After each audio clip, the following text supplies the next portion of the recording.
예, 오늘은 성령 강림절후 15번째 주일, 오늘 말씀은 아모스서, 오늘 본문을 짧게 읽어서 한편으로 다행입니다.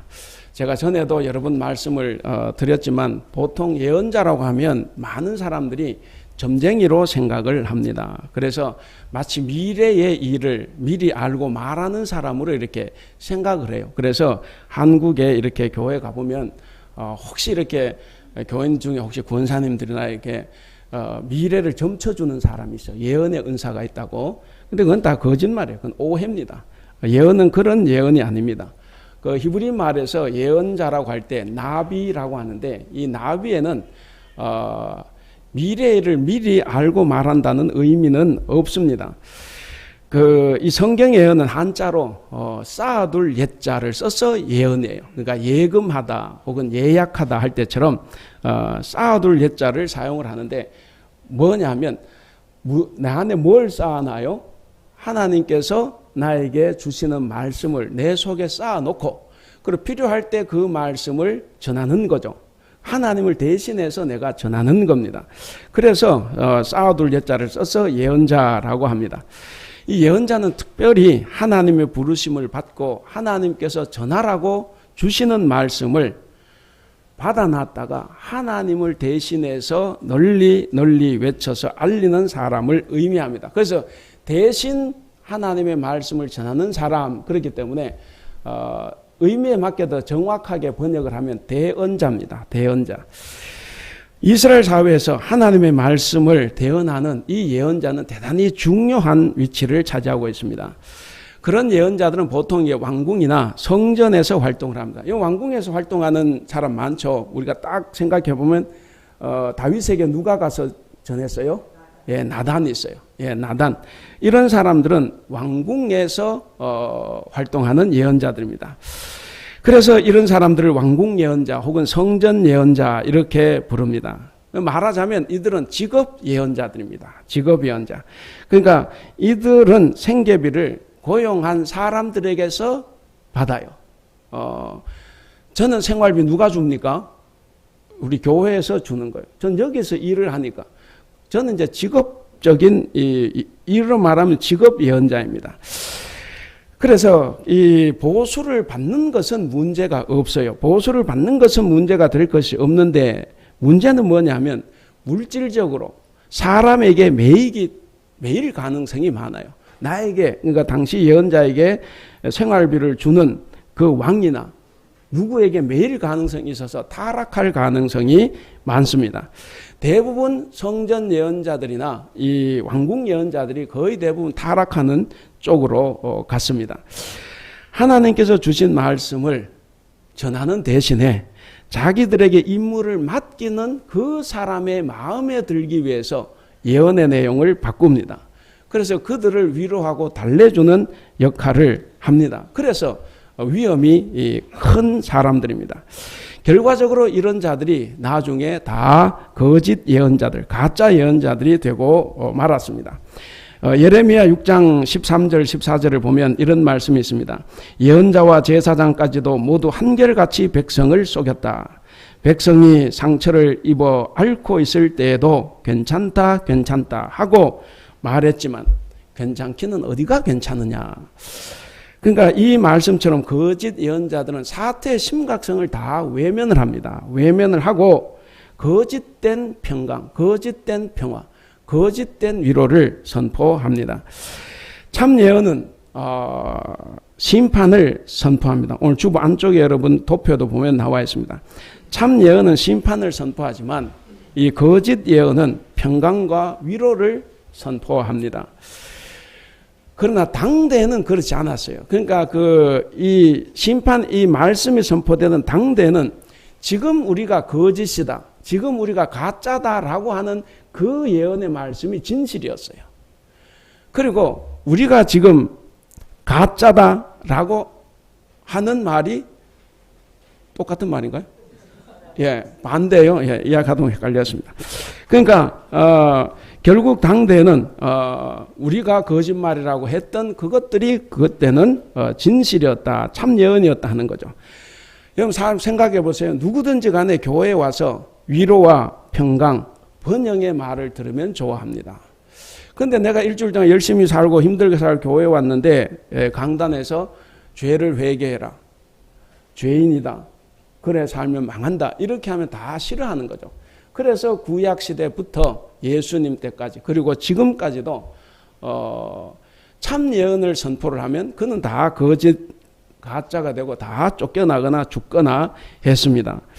그렇게 가다 보니까 결국 이 사람들이 왕궁과 성전에 널리 퍼져 있던 죄악, 부패의 한 축이 되었고 그리고 더 나아가서 이 나라가 멸망하는데 일조를 했던 사람들이 되고 말았습니다. 이제 이런 예언의 배경하에 있는 이 아모스는 우리가 아는 대로 주전 8세기 예언자입니다. 주전 8세기 예언자인데 주전 8세기에는 우리가 아는 유명한 예언자들 아모스를 포함해서 4명이 있습니다. 호세아, 이사야 그리고 미가입니다. 아모스와 호세아는 북이스라엘에 가서 예언을 했고 이사야와 미가는 남유다에서 예언을 했습니다. 근데 아모스는 좀 특이한 사람이에요. 아모스 그 1장 1절을 보면 북쪽에 가서 예언했지만 이 사람 출신은 남유다 사람입니다. 남유다에 있는 드고아라고 하는 마을에서 양을 치는 목자였습니다. 이 사람은 이사야처럼 왕족 출신도 아니에요. 그리고 예레미야처럼 제사장 가문의 출신도 아닙니다. 그리고 전문적인 이 예언자도 아니었어요. 그냥 평범한 목자였습니다. 그러나 이 아모스의 이 예언 내용을 보면 그는 어떤 예언자들보다도 훨씬 더 영성이 풍부하다는 것을 알 수가 있습니다. 그리고 상당한 수준의 이 신앙 훈련이 되어 있는 사람으로 이렇게 보입니다. 그런 남유다 사람인 아모스가 북이스라엘의 수도, 그러니까 정치 중심지인 사마리아와 그리고 종교 중심지인 베델에 가서 예언을 했다라고 하는 것은 이게 예산 일이 아닙니다. 당시 여로보암 2세가 통치했던 그 시기, 지금부터 2700년 전 당시의 북왕국은 경제적으로 가장 번영했습니다. 그래서 그 시대를 말해서 황금 시대다 이렇게 이야기를 합니다. 그러면 이 시대 황금 시대이기 때문에 예언이 필요 없을 만큼 평안한 상태라고 볼 수가 있습니다. 그런데 이 시대가 실은 겉으로는 평화로웠지만 속으로는 죄악이 심했다 하는 거죠. 그럼 겉은 평화롭지만 속으로는 지금 썩어 문드러져 가고 있다고 하면 그럼 예언자가 필요하지 않습니까? 예언자가 필요한 상황임에도 불구하고 이 남유다 사람이 북쪽에 가서 예언한다 이거죠. 그렇다고 하면 도대체 북이스라엘에 있는 예언자는 뭐 하냐는 거예요. 아모스서에도 북이스라엘 예언자들이 있어요. 거기에도 전문적인 예언자들이 있습니다. 근데 왜 하나님께서 남쪽 사람을 북쪽으로 보냅니까? 그것은 바로 이 북이스라엘의 이 전문적인 예언자들이 권력자의 입맛에 맞는 말을 해주는 거예요. 그래서 한마디로 요즘 말로 의용 예언자들입니다. 사실 종교는 늘 이런 위기에 노출되어 있습니다. 종교인들이 사회 문제를 분석하고 비판을 하게 되면 반드시 기득권층으로부터 싫은 소리를 듣습니다.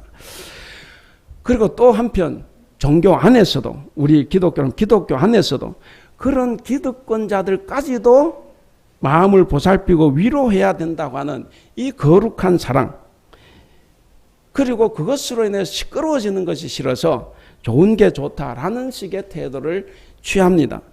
그래서 그 사람들까지도 품어야 된다는 말을 하게 되는데, 그런데 여러분 이걸 가만히 생각을 해보면 이런 생각에 자꾸 빠져들면 이 세상에 실상이 예언자의 영적 촉수에 들어오지 않습니다. 그냥 모든 것을 다 좋게 말하고 그러다가 결국 같이 망하는 길로 갈 수밖에 없습니다.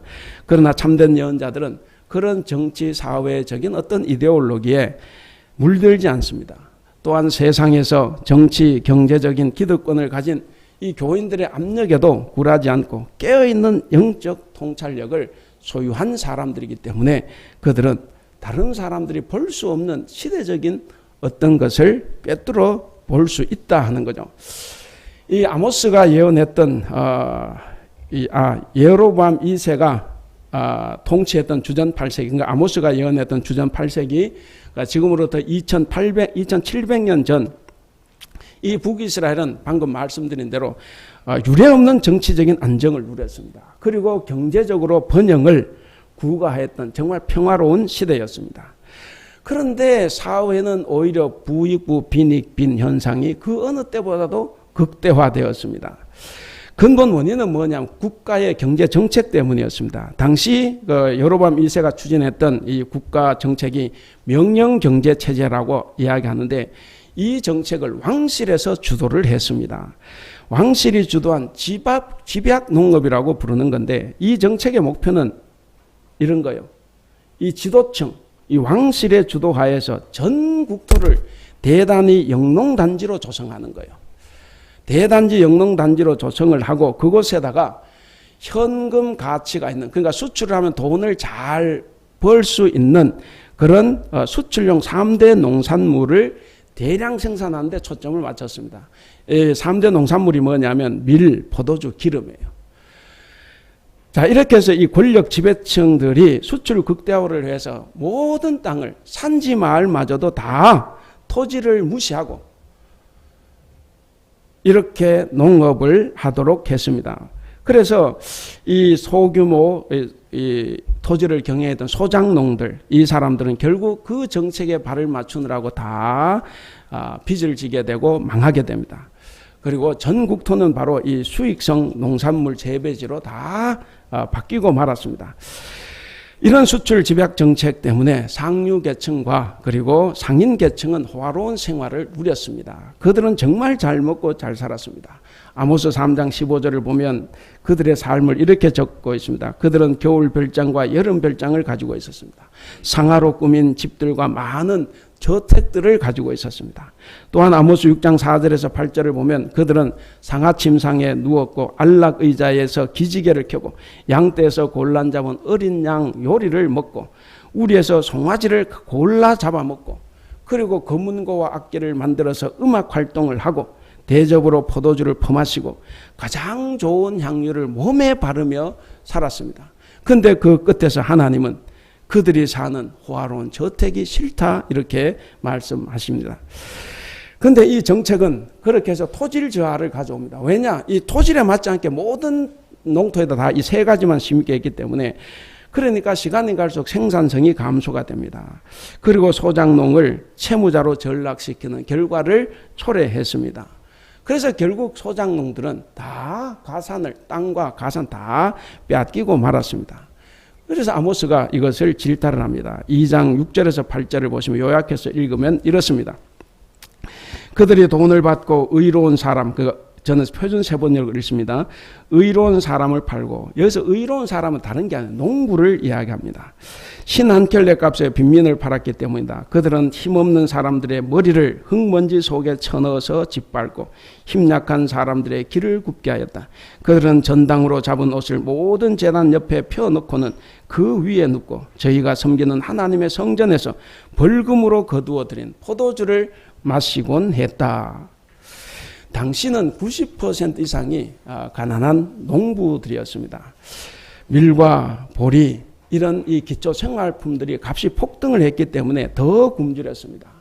빚을 갚기 위해서 그들은 종으로 팔려갔고 일용직 노동자로 살아갈 수밖에 없습니다. 고용주의 착복에 시달렸고 곡식에는 불순물을 섞었습니다. 혹은 하등품을 섞어서 파는 악덕 상인들의 상술에 놀아났습니다. 이것이 국력이 가장 번영하고 강성하고 왕성했던 여로보암 2세 때 나라의 실정입니다. 그러니까 겉으로는 최상의 상태입니다. 최상의 상태로 보이는데 근데 여로보암 2세가 죽고 25년이 지난 뒤에 아시리아에 의해서 그 나라가 망합니다. 이건 무엇을 의미하냐면 이런 불의와 차별을 바탕으로 이룬 번성이 결코 오래가지 못한다 하는 겁니다. 오늘 이제 성령 강림절 15번째 주일입니다. 이 주일에 우리에게 주어진 이 아모스 본문을 통해서 우리가 이번 주간에 훈련해야 될 신앙 내용은 바로 신앙과 삶 일치시키기입니다. 오늘 이 말씀을 통해서 우리의 예배와 삶이 분리되어 있는 우리의 신앙의 위선을 극복하고 종교와 삶 그리고 예배당과 인간의 삶, 그러니까 교회 안에서의 삶과 교회 바깥에서의 삶 전체가 다 관계가 있다는 것을 우리가 깨달아야 됩니다. 그래서 우리가 신앙과 삶을 일치시켜 살아가야 되겠다 하는 결단을 하는 오늘 시간이 될 수 있기를 바랍니다. 자, 오늘 본문은 바로 방금 말씀드린 이런 이스라엘 상류층에게 내리는 심판의 말씀입니다. 그러니까 이 소수 지배 엘리트 계층, 이 사람들은 농민의 아픔에는 전혀 무관심한 채로 살아갑니다. 그래서 수입한 군수물자로 국방력을 튼튼하게 키웁니다. 그리고 사치품으로 종교시설을 화려하게 치장을 합니다. 그리고 악기와 춤과 재물을 다 동원해서 화려하게 하나님을 예배합니다. 그러면서 개인의 부를 축적해 가는데 여념이 없습니다. 아모스가 고발한 이 핵심적인 죄는 뭐냐면 특별히 지도층의 핵심적인 죄는 자신들의 부와 권력을 위해서 약자인 대다수 가난한 농민들을 철저하게 조직적으로 짓밟는 일이었습니다. 그것을 고발하는 거예요. 바로 이것이 아모스가 볼 때 하나님에 대한 신앙, 하나님 신앙의 정면으로 위배된다고 봤습니다. 아모스 3장 1절 2절에 보면 이렇게 되어 있습니다. 이스라엘 자손들아, 여호와께서 너희에 대하여 이르시는 이 말씀을 들으라. 애굽 땅에서 인도하여 올리신 모든 족속에 대하여 이르기를 내가 땅의 모든 족속 가운데 너희만을 알았나니 그러므로 내가 너희 모든 죄악을 너희에게 보응하리라. 이게 무슨 말씀이냐 하면 하나님께서는 약자인 이스라엘을 강자 이집트의 손에서 빼낸 거죠. 해방시켰습니다. 그래서 이들에게 율법을 줬어요. 그 율법의 내용은 약자 보호, 약자 배려법입니다. 그래서 약자를 보호하고 배려하는 민족으로 삼고자 하기 위해서 이들을 끄집어냈는데 지금 이들이 그 짓을 하고 있는 거예요. 그래서 여기 2절 말씀대로 나는 너희만 알았는데 이제는 너희만 안 것처럼 내가 너희의 죄악을 반드시 기억하고 너희에게 다 보응하겠다. 이게 이제 하나님 말씀입니다. 그러니까 뭡니까? 아주 부강하게 보였던 이 북이스라엘. 근데 이 나라가 아시리아의 위협이 몰려오면서 결국 막을 내리고 맙니다. 아모스는 그것을 본 거예요. 그 당시 전문적인 예언자들의 눈에는 들어오지 않았던 이 사회 현상이 아모스의 눈에는 너무나 그것이 생생하게 보였습니다. 다른 사람들은 보지 못했거나 아니면 봤어도 권력자의 눈치 때문에 그것이 겁나고 무서워서 아무 말도 안 했지만 그런데 이 아모스는 노골적으로 다 까발렸습니다. 그 내용이 오늘 본문 4절에서 6절에 또 기록이 되어 있습니다. 그러니까 이 아모스의 내용은 주전 2700년 전에 지금으로부터 2700년 전에 예언자의 입에서 나온 말씀입니다. 그런데 이것이 오늘 우리의 인간 실상을 적나라하게 고발하는 것 같은 말씀이기도 합니다. 우리 4절을 한번 보겠습니다. 4절 다 같이 읽겠습니다. 시작. 가난한 자를 삼키며 땅에 힘없는 자를 망하게 하려는 자들아, 이 말을 들으라.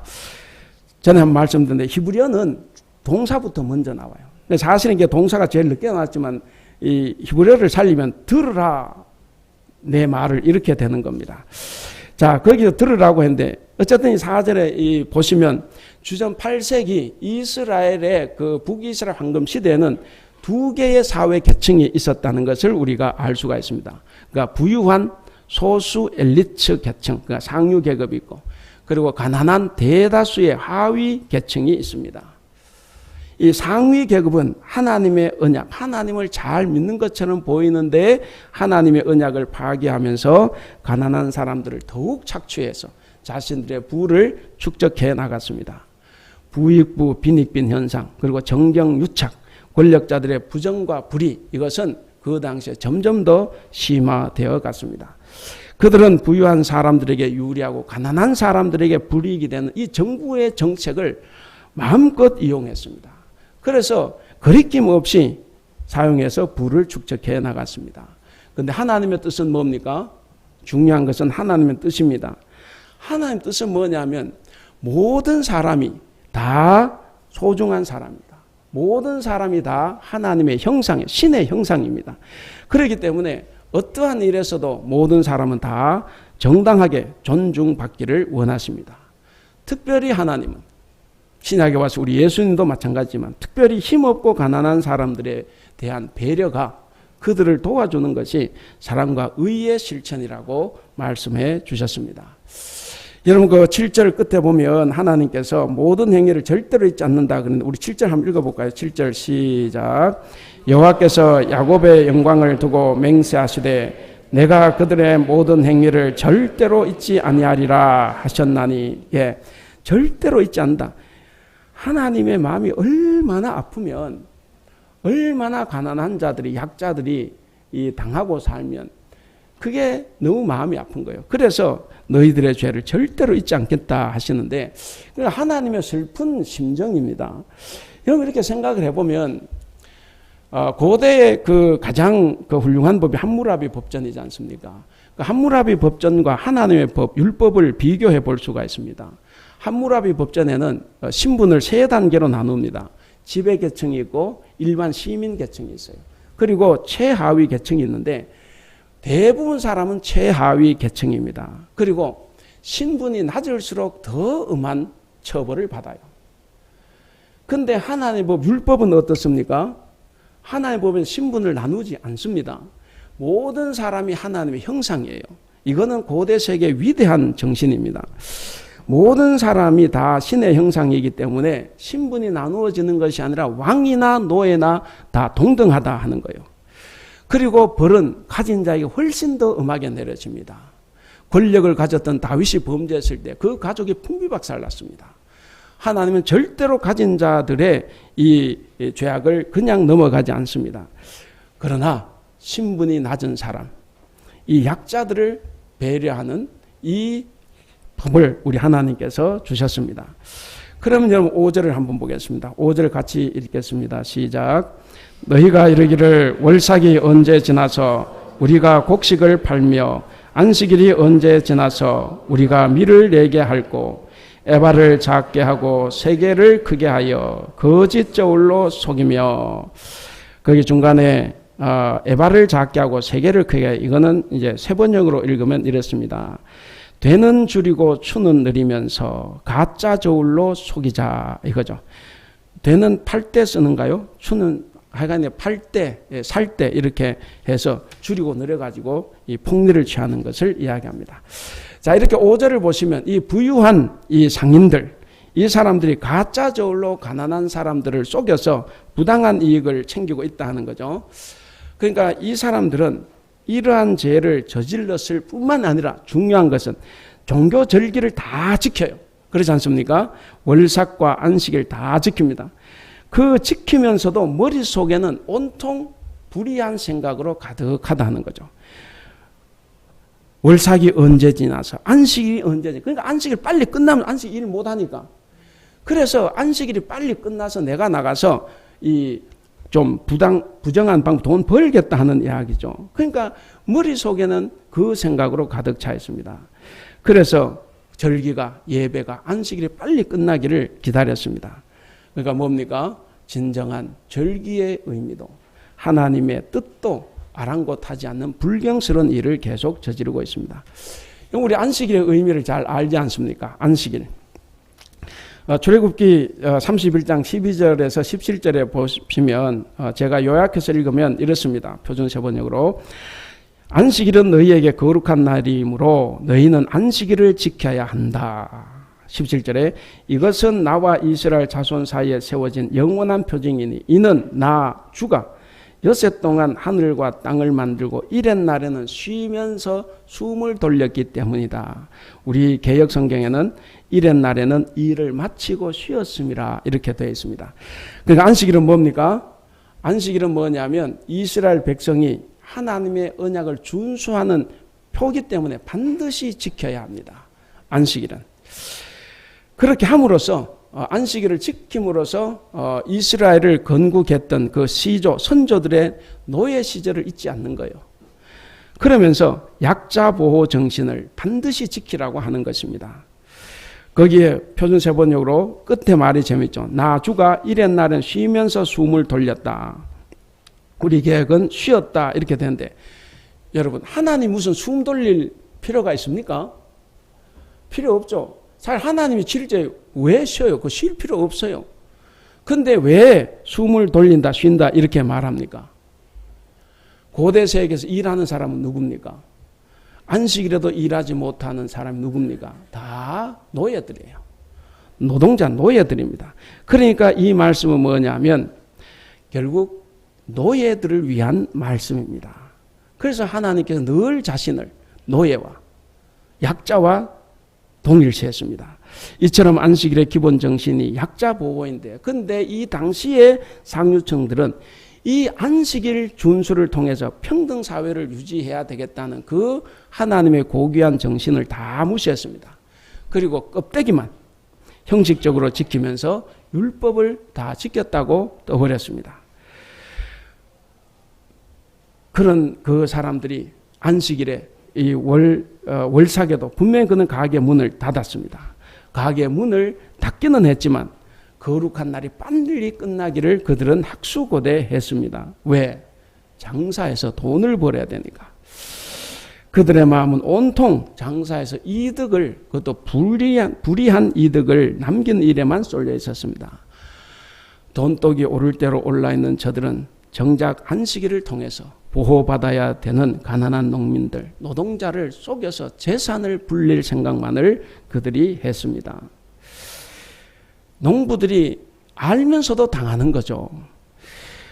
그게 부당하는 것을 농부들은 알지만 다른 수단이 없기 때문에 그냥 울며 겨자 먹기 식으로 당하는 거예요.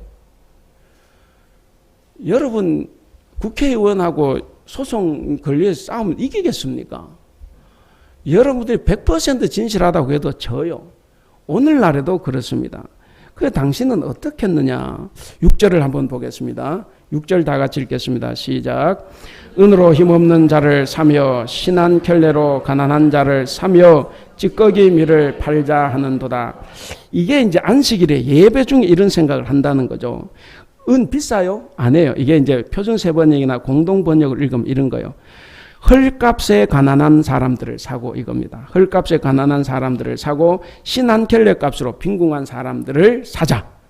찌꺼기 밀까지, 그러니까 채를 이렇게 하면 떨어지는 거 쭉정이 있지 않습니까? 그러니까 그 쭉정이도 팔아먹자, 이런 생각을 지금 하고 있다 하는 겁니다. 불이한 이익을 취한 것도 모자라서 이제는 신발 한 켤레 값으로 사람을 사고 파는 거예요. 나에게 적은 빚을 졌다고 그를 종으로 사고 종으로 팔아넘기는 일까지 서슴지 않습니다. 사람을 사고 파는 일은 당연히 율법에서 엄격하게 금합니다. 그런데 이 상류층 사람들은 자신에게 손해가 난 율법은 다 무시합니다. 오늘 우리도 조심해야 됩니다. 우리 성도들 가운데도 이렇게 서로 대화를 하거나 이렇게 싸울 때 보면 자기가 못 지키는 건 말 안 해요. 자기는 지키는데 남이 못 지키는 게 있으면 그 성경을 가지고 이제 겁니다. 제가 지난주에도 말씀드렸지 않습니까? 성경 말씀 가지고 싸우지 마세요. 내가 100% 진실하다고 해도 성경 말씀으로 들이대지 마세요. 성경 말씀은 싸워서 이기라고 주는 말씀이 아니에요.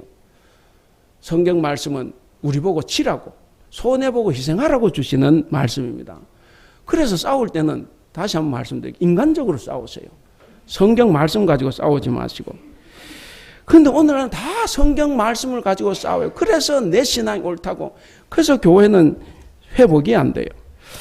자, 근데 이 상류층 사람들은 그렇게 손해하는 율법 다 무시했고 가난하게 된 자들을 돕는 것, 이것이 율법의 정신임에도 불구하고 다 무시했습니다.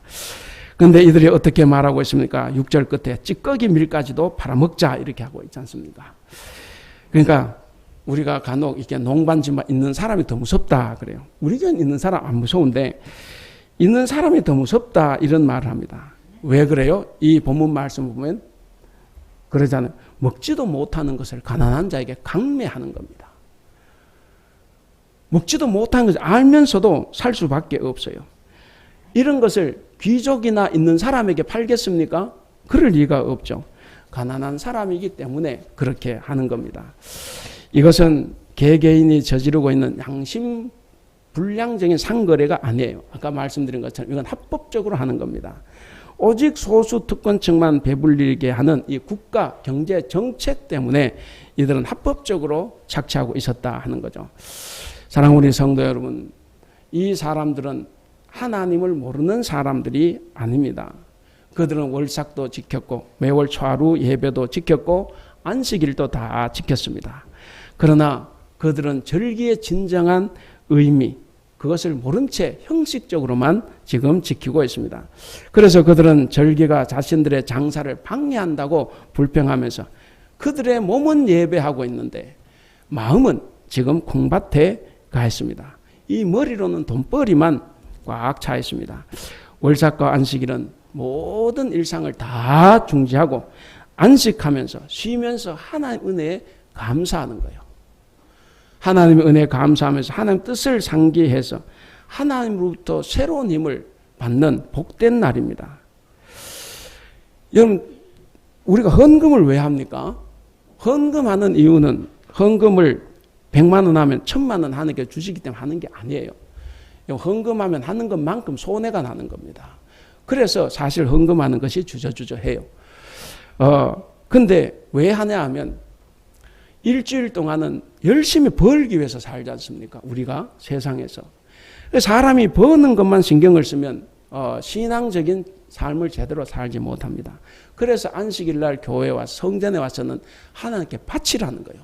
일주일 동안은 벌지만 하루는 내가 내 걸 내놓음으로써 나의 이 욕심을 차단하고자 하는 의미가 있습니다.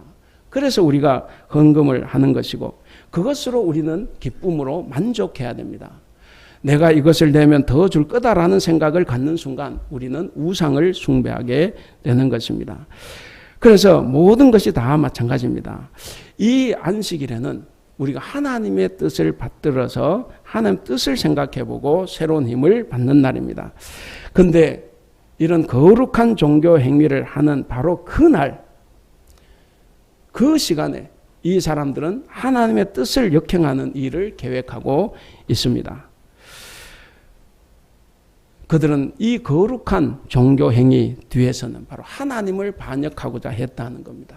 그래서 우리도 우리 자신을 한번 돌아봐야 됩니다. 내가 예배하는 중에서도 내 욕심을 채우고자 하는 것이 있냐 하는 거죠. 그것도 욕심이 다른 욕심이 아니에요. 남을 억누르고 하는 겁니다. 남에게 부당하게 하는 것을 이야기하는 겁니다. 이들은 누구보다도 성전에 자주 드나들고 종교 축제에 그러지 않았습니다. 그러니까 이 상류층 사람들도 그렇게 했지만 그들이 기도를 하는 동안에도 어떻게 하면 돈을 더 벌까 궁리했습니다. 여러분, 이 당시에 상류 계층의 사람들이 그랬던 것처럼 우리의 심령과 삶이 변화되지 않는 신앙, 그리고 이기적인 탐욕과 물질 만능주의, 그리고 출세지향주의로 가득한 삶은 반드시 우리의 이웃을 억압하게 됩니다. 반드시 우리의 이웃의 것을 착취하는 죄악으로 나타날 수 있습니다. 아모스 시대 이스라엘이 바로 그랬습니다. 하나님을 온전히 섬기지 못해서 결국 하나님의 징벌을 받게 되고 말았습니다. 여러분, 우리가 아모스서를 다 읽진 않았지만 오늘 본문 내용이 다 아모스서의 내용이라 생각하시면 됩니다. 이 아모스서에 나오는 예언자의 비난은 처음부터 끝까지 이거예요. 너희가 가난한 자들과 궁핍한 자들을 짓밟고 압제하고 짓눌렀다 하는 것입니다. 여기서 중요한 것이 바로 신앙과 삶, 그리고 예배 행위와 상업 활동, 이 사이를 이 사람들은 아주 편리하게 나누어 놨습니다. 이분법적인 신앙을 하는 거죠. 상인들은 그들의 삶을 종교와 상업의 두 부분으로 나누었습니다. 그래서 그들은 아주 용의주도하게 거룩한 날에는 가게 문을 닫아요. 의심할 바 없이 그들은 안식일에는 사람들과 함께 성전으로 올라가서 거기서 예배하는 사람들 속에 같이 있습니다. 그러면서도 그들의 종교는 주중에 이루어지는 상업활동과는 전혀 무관하게 살아갑니다. 그래서 자기 가게에 들어오는 사람들, 이 고객들에게 물건을 사고 팔 때 폭리를 취하는 겁니다. 그래서 그 가게에 들어오는 사람들은 속임을 당하는 거죠. 결국 뭡니까? 종교는 종교고 삶은 삶이다. 종교는 종교고 상업은 상업이다 하는 겁니다. 이제 말씀을 맺겠습니다. 사랑하는 우리 성도 여러분, 우리 교회 성도는 그렇지 않기 때문에 제가 이렇게 강하게 말씀을 드리고 있는 거예요. 그래서 이 말씀을 우리가 잘하고 있을 때 더 잘 들어야 됩니다. 우리는 교회는 성실하게 출석하지만 직장이나 사회에서는 정직하지 않게 살아갈 수 있습니다. 특히 교회에서는 인정받는 신앙임에도 불구하고 사업장이나 직장에서는 부정한 방법으로 돈을 벌 수도 있습니다. 교회에서는 높은 직분을 얻고 덕망이 있는 자이지만 직장이나 사업장에서는 부하 직원의 인권을 침해하는 갑질 성도일 수도 있습니다. 우리는 지금은 그렇지 않아요. 그런데 앞으로 이렇게 안 되리라는 보장도 없습니다. 그렇기 때문에 우리가 지금 잘 살 때 우리가 이 말씀을 더 마음에 새겨야 되겠습니다. 사랑하는 우리 성도 여러분, 이 예언의 말씀, 이 성경 말씀은 신앙과 삶을 나누는 이 이분법을 절대로 거부합니다. 우리가 하나님 앞에서 거룩하게 서기 위해서는 우리의 전인, 우리의 전 생활이 바로 서야 합니다. 여러분, 하나님께 의롭다고 인정을 받으려고 하면 신앙적인 열심도 당연히 중요합니다. 그 신앙적인 열심, 교회에서의 봉사와 함께 일상생활에서 의로운 윤리적인 행위가 반드시 필요합니다. 하나님께서 말씀하셨습니다. 순종이 제사보다 낫다. 그래서 우리 하나님께서는 성도가 대중 예배에서의 거룩한 모습만이 아니라 우리의 가정과 직장과 이 사업장에서도 하나님의 말씀을 따라서 우리 종업원을 배려하고 부하 직원을 존중하며 살아가고 있는가, 거기에 훨씬 더 큰 관심을 가지고 계신다 하는 사실입니다. 그러므로 우리 성도 여러분, 우리 기독교가 주일이나 예배당과만 관계 있는 종교가 아닙니다. 우리의 직장과 일터, 가게, 저울, 우리의 계산기와도 관계가 있다는 것을 우리가 꼭 기억을 해야 합니다. 그래서 우리의 신앙이 삶이 되고 주일을 위한 삶의 법칙이 일상생활, 평일의 삶의 법칙이 되어야 합니다. 우리의 신앙윤리가 직장윤리가 되어야 되고 우리의 신앙윤리가 사업윤리가 되어서 살아간다고 하면 우리는 세상의 소금과 빛으로 찬란하게 살아갈 수가 있습니다. 오늘 제목이 뭡니까? 제목 같이 읽어보겠습니다. 시작. 신앙과 삶이 일치된 사람. 사랑하는 우리 대북교회 성도 여러분, 그리고 오늘 우리와 함께 예배하는 성도 여러분, 이번 성령 강림절후 15번째 주간에는 신앙과 삶으로 일치시키는 이런 의식의 변화로 세상의 소금과 빛이 됨으로써 하나님의 복을 받으며 살아가시는 여러분들이 다 될 수 있기를 주님의 이름으로 축원합니다. 기도하겠습니다. 전능하신 우리 하나님, 주님은 우리가 제때 회개하고 주님의 심판을 예견하도록 매일 끊임없이 우리를 경고하십니다. 사랑이 많으신 우리의 주님, 어떤 치유책도 소용없을 정도로 우리의 악이 무르익지 않게 하시며 회개를 연기할 정도로 귀가 멀고 우둔한 자가 되지 않게 하여 주시옵소서. 도리어 주님의 위협에 순종하고 굴복함으로써 주님의 자비하심을 의지하게 하옵소서. 우리가 완악하여 주님의 진노를 격동시키지 않도록 멀리서부터 주님의 심판을 심각하게 생각할 수 있도록 우리를 도와주시옵소서. 심판을 거듭 말씀하시는 하나님 앞에서 우리의 이중적인 삶을 다 회개하고 새로운 삶을 살기를 결단합니다. 무엇보다 세상의 경제와 정치를 바라볼 때 오늘 이 예언의 말씀으로 바라볼 수 있는 믿음과 지혜를 허락하여 주시옵소서. 자칫 가진 자들이 주도하는 사회의 여론을 따라가다 보면 가난한 자, 약한 자, 소외된 자들의 잘못만 보게 되고 그들을 위해 일하는 사람을 비난하는 대열에 설지도 모릅니다. 사랑이 많으신 우리 하나님, 하나님은 가난한 자들의 편에서 그들을 도우신다는 사실을 우리가 늘 기억할 수 있도록 도와주시옵소서. 바로 그렇게 하나님의 뜻을 받아서 가난한 자 편에서 신앙과 삶이 하나가 되어 살아간 예언자들처럼 우리도 신앙과 삶을 가난한 자들에게 일치시켜 살아갈 수 있도록 도와주시옵소서. 감사하며 우리 주님 예수님의 이름으로 기도하옵나이다. 아멘.